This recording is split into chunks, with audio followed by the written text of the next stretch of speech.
日差しを背に走り出す街の中。Magandang hapon sa inyong lahat mga buddy. Ito yung second area natin. Ito yung gagawin kong conditioning camp. Mahigit 565 square meter ang sukat nito. Tara, samahan nyo ako. Ikutin natin. Ang kagandahan dito kasi wala ng mga puno.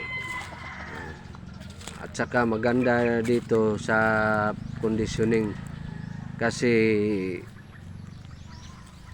hindi makulimlim. Tsaka sa unahan kalsada na yan, no? Cemented road.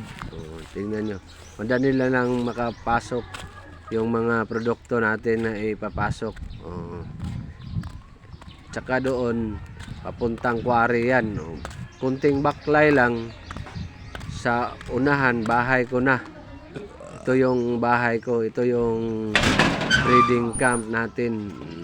Mga 50 tipis ang nakalagay dito. Nandito yung mga brood hens natin at saka mga brood cock. Ito yung bahay ko. Malapit lang. Ito yung mga farm bodies natin dito. Ito si Noynoy, yung kapitbahay natin. Kaibigan ng anak ko. Ito si Ken, ito yung anak ko. Naglalaro sila ng si Oscar. Ito si Oscar. Ito yung farm bodies ko dito. Hanggang dito na lang mga buddy. Huwag niyong kalibutan mag-subscribe at pindutin ang notification bell at i-share niyo na rin para updated kayo sa aking mga latest na mga upload. Thank you buddy and God bless.